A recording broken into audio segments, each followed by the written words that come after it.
Welcome back to my grammar tips YouTube channel. আজকে প্রিপোজিশনের পরে topic নিয়ে এসেছি যে কয়েকটি ভার্বের উপরে বা কয়েকটি শব্দের উপরে নির্দিষ্ট প্রেপোজিশন বসে।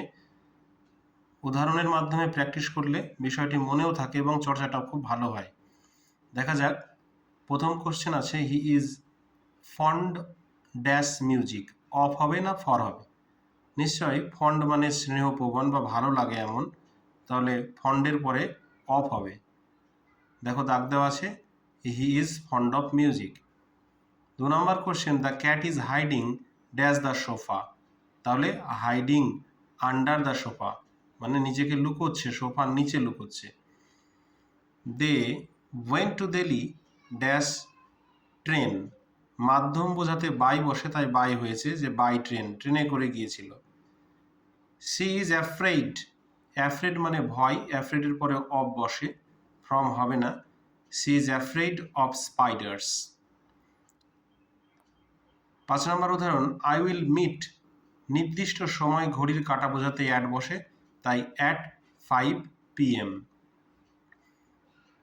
We walked dash the river bank. এখানে অ্যালং, অ্যালং মানে কি একদম সোজাসুজি হেঁটে যাচ্ছে বা পাশ দিয়ে যাচ্ছে, তো সোজাভাবেই চলে যাচ্ছে, এরকম যদি যাই তাহলে কিন্তু অ্যালং বসে। আর অ্যাক্রস বলতে কি বোঝে, এক প্রান্ত থেকে আর এক প্রান্ত, তাহলে এখানে কিন্তু উত্তর হবে অ্যালং হবে। We walked along the river bank. The boy jumped into the pool. যদি গতি বোঝায়, একটা ডিরেকশন বোঝায়, হ্যাঁ, তাহলে কিন্তু ইনটু বসে। দে স্যাট ড্যাশ দ্য ফায়ার। নিশ্চয় এখানে অ্যারাউন্ড হবে, অ্যাবভ তো হবেই না। অ্যারাউন্ড মানে পাশে বসেছিল, চারিদিকে ঘিরে বসেছিল, এরকম সেন্সে আছে। He looked dash his lost keys. তাহলে কি হবে, ফর হবে এক্ষেত্রে। লুকড ফর মানে খুঁজেছিল তার হারিয়ে যাওয়া চাবিগুলো। 10 নম্বর এক্সাম্পল কি আছে, she ran dash the bus stop.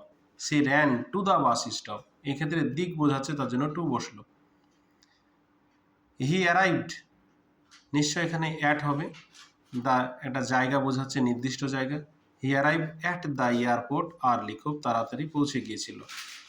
The dog jumped, over হবে নিশ্চয়, ওভার কোনো কিছুর উপরে। The dog jumped over the wall. 13 number example কি আছে, I have been living here. এখানে 2010 সাল দেওয়া আছে, তাহলে নিশ্চয়ই সিন্স ব্যবহার হবে। নির্দিষ্ট সময় থাকলে কিন্তু সিন্স ব্যবহার করা হয়। I have been living here since 2010।